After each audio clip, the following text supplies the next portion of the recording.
Hello guys, स्वागत है आपका हायर मैथमेटिक्स में। इस वीडियो में हम एनबीएचएम 2020 के क्वेश्चन जो थे उनके सॉल्यूशन मैंने यहाँ पे राइट डाउन किए हुए हैं। आप देखिए। इस वीडियो में हम काफ़ी क्वेश्चन एनबीएचएम 2020 के जो है सोल्व किए हुए हैं। ये जो पहला क्वेश्चन आपको स्क्रीन पे दिख रहा है, ये है integration minus infinity infinity 1 plus 2x to the power 4 e to the power minus X square dx। Integration करने के लिए क्या किया, इसको मैंने i1 प्लस i2 पार्ट में तोड़ा और दोनों i1 के लिए जो इंटीग्रेशन था e to the power minus X square वो भी इवन है, और i2 के लिए जो इंटीग्रेशन था वो भी इवन है। तो इसको मैंने इस प्रॉपर्टी इवन फंक्शन की प्रॉपर्टी को यूज किया और इंटीग्रेशन चेंज किया एक्स स्क्वायर को टी पुट करके। उसके बाद गामा फंक्शन यूज किया और उसकी वैल्यू यहाँ पे निकाल दी। ये जो है 3√π/2 आएगा यहाँ पे। ये यहाँ पे मैंने करेक्शन की हुई है, ठीक। यहाँ पे होगी ये 3√π/2 होगा ये। ओके, उसके बाद i1 सोल्व किया है सेम गामा फंक्शन यूज करके, ठीक है। और ये आंसर आ गया 5/2√π। क्वेश्चन सेकंड जो है, ये क्वेश्चन था कि एम कोई मैट्रिक्स है 7x6 ऑर्डर की। कुछ पार्टिकुलर एंट्री को चेंज किया गया और एक नई मैट्रिक्स बनाई गई और उस नई मैट्रिक्स की रैंक गिवन है 4। और रैंक हमें बतानी थी कि ये जो हमारी एम मैट्रिक्स है उसकी रैंक क्या होगी। कुछ नई रैंक के लिए हमने ये फॉर्मूला जो है वो यूज करना है, बस rank of A plus B is less than equal to rank of A plus rank of B, and we find the rank of A by this formula and rank of m tilde by this formula. Using 2 and 3 we get rank of m जो है वो greater than रहेगी इससे m tilde minus rank of m tilde minus m, और less than रहेगी rank of m tilde plus rank of m minus m tilde। अब क्योंकि हमें रैंक ऑफ m tilde पता है और केवल उनके डिफरेंस की रैंक हमें फाइंड करनी है, तो क्या करेंगे, उनका डिफरेंस कर देंगे दोनों मैट्रिक्स का। तो मैक्सिमम रैंक 2 आएगी by the if the column 3 और 4 आर इंडिपेंडेंट, अदरवाइज नहीं। क्योंकि इस मैट्रिक्स में मैंने क्या है कि जो चेंज जो पार्टिकुलर पोजीशन चेंज की गई थी उसको मैंने क्रॉस से डिनोट किया है, बाकी सबको चेक साइन से डिनोट किया है, ठीक है। और उसके बाद हम क्या करेंगे, उसकी रैंक जो थी वो लेस देन और इक्वल टू 2 रहेगी, डिफरेंस की जो रैंक है वो। उसके बाद कुछ नहीं करना है, सिर्फ वैल्यू पुट करनी है और हमारा काम हो जाएगा। पार्ट सी का क्वेश्चन था, गिवन सेट जो है वो हमें बताने थे बाउंडेड है या नहीं है। उसके लिए हम क्या करेंगे, हम ये देखेंगे कि बाउंडेड होता कब है। कोई सेट ए जो है वो बाउंडेड तब होगा जब उसके norm of that set with zero is less than some R for all A belong to A. मैंने यहाँ पे लिखा हुआ है, ठीक है ना। और इसका यूज करके हमने ये दिखाया है कि सी the option C is correct because this is bounded by 1, and option A, if we take x is equal to z is equal to x and w is equal to iota of y, we get an hyperbola which is not bounded. Okay, so A is not bounded. Similarly, B is not bounded. We get x which is not bounded, and similarly D is not bounded. Only one option is bounded and other three options are not bounded. Now for next question, the part A, हमने ये देखना था कि ये जो given function है F X is equal to summation i start 1 to 2020 i square by X minus i के कितने रियल जीरोस होंगे। कुछ नहीं किया मैंने, एफ एक्स को थोड़ा ओपन किया 2020 तक और उसका एलसीएम लेके एक नया फंक्शन बना दिया, जिसमें जो ऊपर फंक्शन था जी एक्स जो है ये इस तरह का बनेगा और जी एक्स की जीरो वही होंगी जो एफ एक्स की होंगी, तो हम जी एक्स की जीरो निकालेंगे यहाँ पे। तो अब मैंने एक नया फंक्शन बनाया जी जे के, यहाँ से इसको जी जे के नाम दिया। ये when I is equal to K is equal to I तो जीरो होगा, अदरवाइज ये फंक्शन होगा, ठीक है। ये के जो है के एक्स की वैल्यू है यहाँ पे, ठीक है ना, के एक्स की वैल्यू है। ओके, तो हम यही करेंगे, इसको मैंने यहाँ पे पुट किया, एक फंक्शन बना लिया इस तरह का, ठीक है। और यहाँ पे मैंने जी आई का साइन चेक किया, फिर जी आई का साइन जो है नेगेटिव होगा ओड के लिए और पॉजिटिव होगा इवन के लिए, ठीक है। अल्टरनेट पॉजिटिव और नेगेटिव चलेगा ये। और जी जे जो है वो क्या होगा, summation of this function is equal to, ये क्या आएगा, जी आई जे होगा, है ना। और उसके बाद क्या करेंगे हम,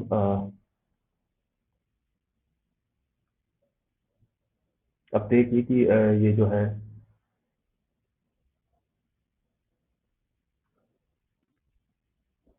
हाँ यहाँ पे देखिए, ये जो फंक्शन ये आ गया, ओके।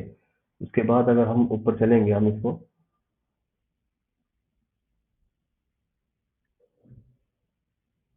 हाँ यहाँ पे देखिए, ये G1 G2 G20 तक हम अल्टरनेट साइन होगा, और रोल्स थ्योरम का यूज करके हर एक इंटरवल में, हर एक इंटरवल के बीच, यानी 1 से 2 के बीच एक रूट मिलेगा हमें, 2 से 3 के बीच एक रूट मिलेगा। इस तरह हमें जो रूट मिलेंगे वो कम से कम 2019 होंगे, 2029, ठीक है। अब अगले क्वेश्चन में चलते हैं हम। इसमें क्या लिखा हुआ है कि ये जो है, कौन सी सीरीज कन्वर्जेंट होगी, कौन सी डाइवर्जेंट होगी। तो उसके लिए कुछ नहीं करना है, यहाँ पे ये देखिए आप, ये इसके लिए, इसमें हमने n की जगह पे e to the power n put किया, और हमारे जो नई सीरीज बनी वो ये बन गई 1/n। अगर ये सीरीज कन्वर्जेंट है तो ही ये सीरीज कन्वर्जेंट होगी, अदरवाइज नहीं होगी। तो ये कन्वर्जेंट नहीं है, ये डाइवर्जेंट है, इसका मतलब ये भी डाइवर्जेंट है। इसमें अगर हम ये पुट करेंगे तो हमें ये मिलेगी सीरीज, और ये डाइवर्जेंट होगी। सिमिलरली अगर इसमें भी हम इसको इसी तरह से कन्वर्ट करके देखेंगे तो ये भी कन्वर्जेंट मिलेगी, ठीक है। और ये भी कन्वर्जेंट होगी, ठीक है। तो वही चीज मैंने यहाँ पे यूज की है। अब ये आ गया नेक्स्ट क्वेश्चन, वेरी इंपॉर्टेंट। इसमें क्वेश्चन में क्या कहा है, इस क्वेश्चन में ये कहा है कि अगर जो हमारे पास एक स्पेस है, और जो टोपोलॉजी दी है वो प्रोडक्ट टोपोलॉजी दी है, स्पेस है रियल वैल्यूड फंक्शन का, ठीक है। तो कौन से सेट जो है क्लोज होंगे, कौन से नहीं होंगे, उसको बताना है हमें। तो एक बात बता दें कि ओवर प्रोडक्ट टोपोलॉजी हम पॉइंट वाइज कन्वर्जेंस चेक करेंगे, ठीक है। अगर कोई पॉइंट वाइज कन्वर्जेंस में क्लोज आ गया तो वो क्लोज सेट हो जाएगा, अदरवाइज नहीं होगा, ठीक है। पॉइंट वाइज कन्वर्जेंस का हम यूज करेंगे यहाँ पे। तो उसी चीज को यूज करके हम यहाँ पे देखेंगे कि ये आप देखिए, एक फंक्शन हम दे, ये पहला सेट क्या हुआ है, इस सबसे subset consisting all continuous function. तो उसमें हम एक फंक्शन ऐसा कंसीडर कर लेंगे जो पॉइंट वाइज कन्वर्जेंस है किसी एफ पे, जो कॉन्टिन्यूअस नहीं है, तो वो क्लोज नहीं होगा। क्योंकि आप देखिए कन्वर्जेंस ऑफ एफ जो है वो 0 1 होगी, ये कॉन्टिन्यूअस नहीं है, कॉन्टिन्यूअस नहीं है, इसका मतलब कन्वर्जेंस जो है वो, मतलब यहाँ पे पॉइंट वाइज कन्वर्जेंस है किसी नॉन कॉन्टिन्यूअस पॉइंट फंक्शन पे, इसका मतलब नॉट क्लोज, ठीक है। सिमिलरली यहाँ पे अगर हम सेकंड ऑप्शन देखेंगे, the subset consisting of function that take integer value only. ये देखिए आप, अगर कोई फंक्शन इंटीजर वैल्यू कंटेन करेगा, इसका मतलब, और मान लेते हैं कोई सीक्वेंस है वो किसी एफ पे कन्वर्ज हो रही है, क्लोजनेस ऐसी दिखाते हैं ना, ठीक है। अब इस एफ को अगर हम इंटीजर वैल्यू बताएंगे तो ही ये होगा। अब देखिए कि कोई फॉर ईच एक्स, ये जो सीक्वेंस है हमारी वो इंटीजर सीक्वेंस है, इसका मतलब किसी ना किसी किसी ना किसी इंटीजर पे कन्वर्ज करेगी है। इसका मतलब एफ ऑफ एक्स जो है वो फॉर ईच फिक्स एक्स एक इंटीजर होगा। तो ये जो एफ ऑफ एक्स होगा वो भी इंटीजर आएगा, और integer is a close set, इसलिए एफ ऑफ एक्स इंटीजर में बिलोंग करेगा। ये हो गया सिंपल। तीसरे के लिए क्या था कि the subset consisting of all unbounded function. तो ये देखिए आप, ये अनबाउंडेड फंक्शन है हर एक एन के लिए, ठीक है। वहन एन इज इक्वल टू 1, तो वहन एक्स क्लोज टू 1, तो ये अनबाउंडेड हो जाएगा। और जब हम इसकी सीक्वेंस निकालेंगे ये 0 पे कन्वर्ज होगा, जो कि एक बाउंडेड फंक्शन है, तो ये भी नॉट क्लोज है। जब हम डी को देखेंगे तो हम एक ऐसा फंक्शन बना लेंगे, F N X is equal to 1 plus X plus dot dot X की power N, X is not equal to 1, and X is equal to 1 के लिए ये होगा, तो यहाँ पे भी जब x गोज टू 1 होगा तो ये पूरा फंक्शन इनफाइनाइट हो जाएगा, जो कि नॉट बाउंडेड होगा। सिमिलरली ये भी नॉट क्लोज। ठीक है, इस तरह से हम इसको सोल्व करेंगे। अगला जो क्वेश्चन है वो ये है, आ, कोई सीक्वेंस ऑफ फंक्शन दी हुई है हमें। ठीक है, हमें ये बताना है कि कौन से ऑप्शन ट्रू है, कौन से फॉल्स है। तो आप देखिए, यहाँ पे मैंने सोल्व किया हुआ है इसको। When it goes to zero pointwise, supremum of goes to zero, तो ही ये यूनिफॉर्म कन्वर्जेंट होगी, अदरवाइज नहीं होगी। मैंने इसका डेरिवेटिव भी निकाला हुआ है, ये डेरिवेटिव है इसका। To find the critical point F and dash को जीरो होना पड़ेगा, वहां से हमें एक्स की वैल्यू मिल जाएगी, यानी कि इस वैल्यू पे ये मैक्सिमम हो सकता है। तो हमने यही वैल्यू पुट की और देखा कि ये जीरो पे जा रहा है, इसका मतलब इसका सुप्रीमम भी जीरो पे जाएगा हमेशा। तो ये एक यूनिफॉर्म कन्वर्जेंट सीरीज होगी, सीक्वेंस होगी।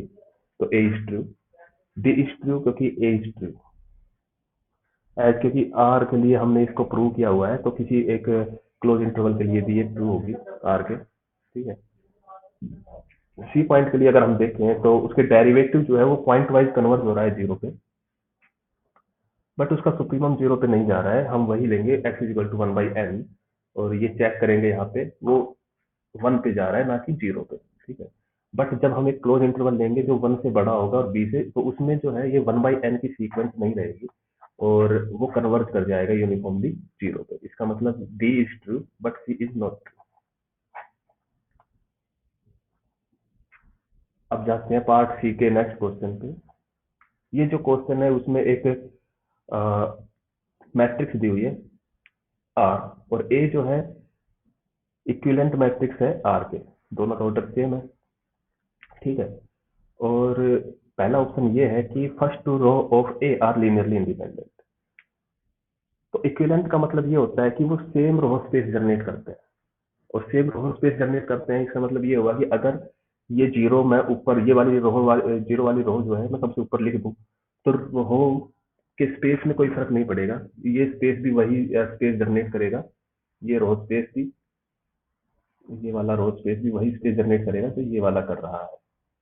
ठीक है ना, बट क्या हो जाएगा यहाँ पे डिफरेंस, यहाँ पे डिफरेंस ये हो जाएगा first two row are not linearly independent, तो फर्स्ट ऑप्शन इज फॉल्स। ठीक है, last four row of A generate a space of dimension two. ठीक है, अगर हम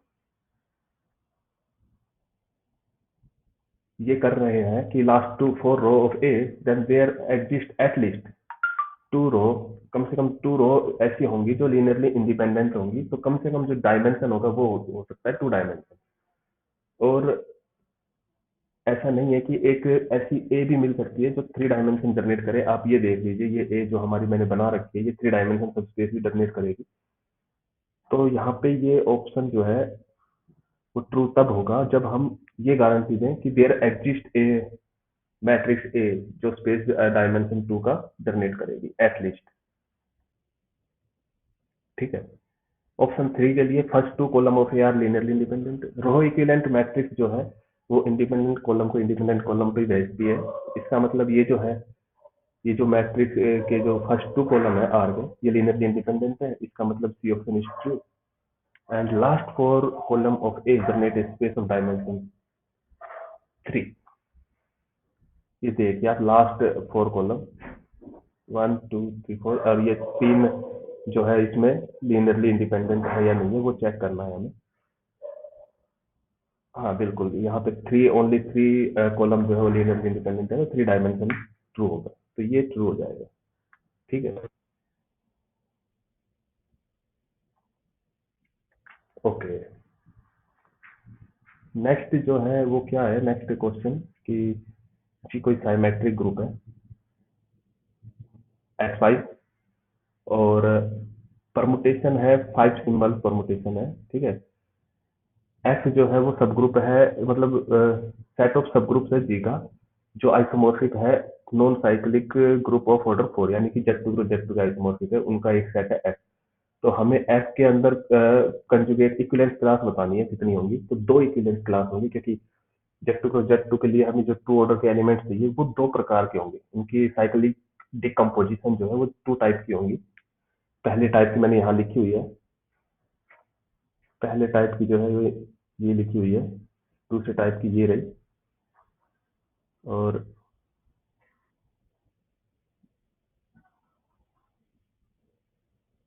ये रही दूसरे टाइप की। ठीक है ना, और इसको हम देखेंगे कि ये दो कंजुगेट नहीं है आपस में, सिमिलर सेम कंजुगेट परमुटेशन नहीं होगी, इसकी अलग होगी और इसकी अलग होगी, इसकी अलग और इसकी अलग होगी। तो सिमिलरली दो conjugate classes equivalent classes exist करेगी। ठीक है, पार्ट सी के लिए जो क्यू बाई एन जेड है वो क्वोशंट स्पेस है by the subgroup N Z. ठीक है, for each of the following statement are true और फॉल्स, ये देखना है। तो every element of q by nz is infinite is finite order, तो ये ट्रू होगा क्योंकि q by nz जो है वो इक्विवेलेंट होता है q by z के। ठीक है ना, और हम q by z के बारे में सब जानते हैं क्योंकि उसके हर एक एलिमेंट जो फाइनाइट ऑर्डर के होंगे, लेकिन ग्रुप जो है ये इनफाइनाइट ऑर्डर का है। ठीक है, तो ये A is true. B option क्या है, there exist only finitely many element in q by z of any given finite order, ये भी ट्रू है।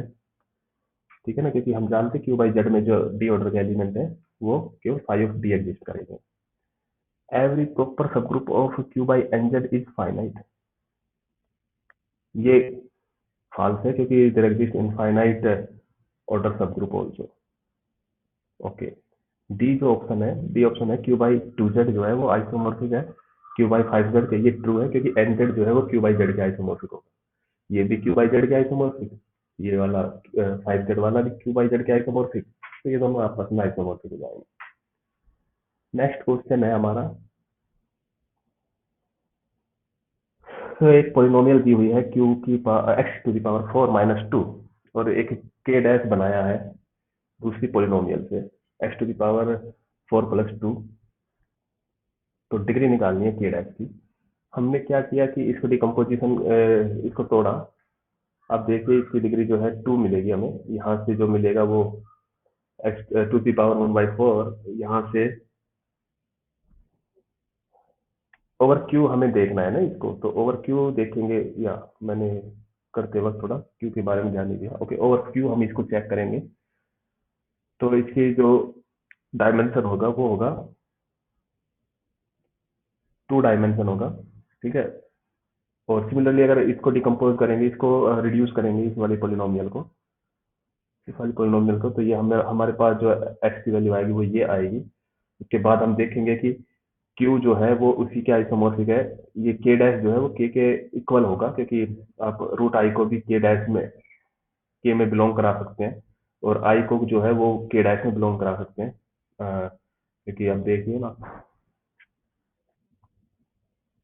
क्योंकि रूट आई की वैल्यू निकलेगी हमारे पास, उसके बाद हम उसका स्क्वायर करेंगे वो आई निकल जाएगा जो कि के में होगा। ये सिंपल है, इसकी जो है डिग्री 2 होगी। ओके, नेक्स्ट क्वेश्चन जो है पार्ट बी का है, वो ये है कि कोई फील्ड कंसिडर करना है। ठीक है, ऑफ ऑर्डर क्यू यहाँ पे दिया हुआ है, और अल्फा हमें निकालना है in F such that the smallest subfield of K containing alpha is K itself.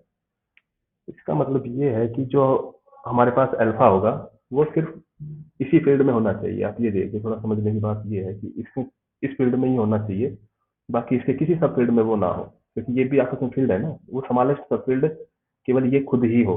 ठीक है ना, और उसके नंबर ऑफ अल्फा निकालने हैं हमने, कुछ नहीं करना, हमने सिर्फ इसको ऑब्जर्व करना है कि ये इसमें ना आए, बस इन दोनों में ना आए, बाकी ये आ जाए। तो इसके लिए मैंने क्या किया कि अल्फा होंगे वो two to power 4 - two to power 2 से उसको सब्ट्रैक्ट कर दिया, वो नंबर ऑफ अल्फा आ गए। सिमिलरली ये 3 टू पावर 5 में भी करना है, सिमिलरली 5 टू पावर 10 के लिए भी करना है। ठीक है ना, और यही काम डी के लिए भी करना है। अब देखेंगे कि इसमें जो एफ है, मतलब सिर्फ F7 के लिए ही हो, F7 टू दी पावर 12 के लिए ही एग्जिस्ट हो वो अल्फा, ऐसे अल्फा निकालने, वो इस तरह से निकलेंगे। ठीक है, और इसी के साथ मैं अपनी ये वीडियो को खत्म करता हूँ। Thank you, thank you very much,